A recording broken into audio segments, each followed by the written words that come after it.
কাঁচা আমের টক ঝাল মিষ্টি বার্মিজ আচার। আসসালামু আলাইকুম everyone, welcome back to my page. আজকের পর্বে আমি আপনাদের সাথে শেয়ার করব কাঁচা আমের টক ঝাল মিষ্টি আচার। আচারটি খেতে কিন্তু ভীষণ মজার। তো চলুন কথা না বাড়িয়ে দেখে নেওয়া যাক। আমি এখানে 2 পিস আম নিয়েছি। আমগুলোকে আগে থেকেই পানি দিয়ে ধুয়ে পরিষ্কার করে নিয়েছি। এখন আমি একটা পিলারের সাহায্যে ছিলে নিব।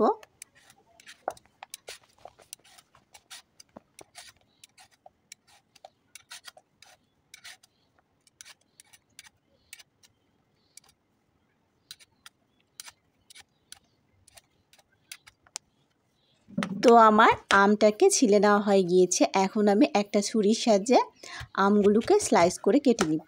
আপনারা আপনাদের পছন্দ অনুযায়ী স্লাইস করে কেটে নিতে পারেন, তবে এইভাবে কেটে নিলে আমগুলো দেখতে বেশি ভালো লাগে।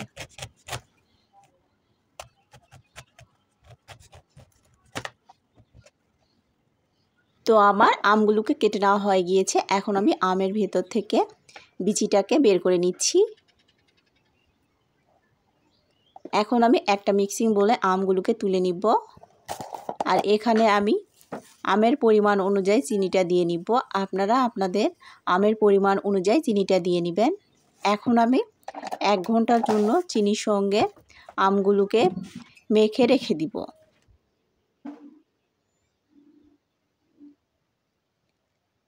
এক ঘন্টা হয়ে গিয়েছে, আর দেখতে পাচ্ছেন চিনি থেকে পানি বের হয়েছে। এখন আমি চুলায় প্যান বসিয়ে দিয়েছি, আর তার মধ্যে আমগুলোকে দিয়ে দিব।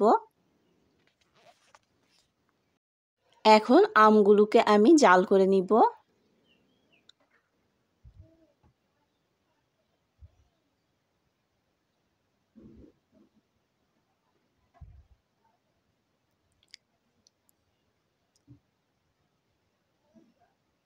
এখন আমি ঢাকনা দিয়ে 10 মিনিটের জন্য রান্না করে নিব।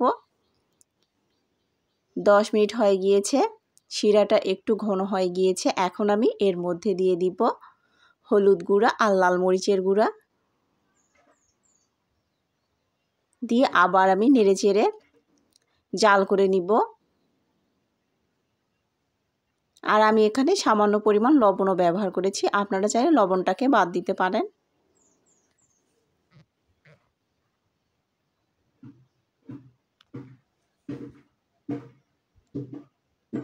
তো দেখতেই পাচ্ছেন শিরাটা ঘন হয়ে গিয়েছে আর আমগুলো সিদ্ধ হয়ে গিয়েছে।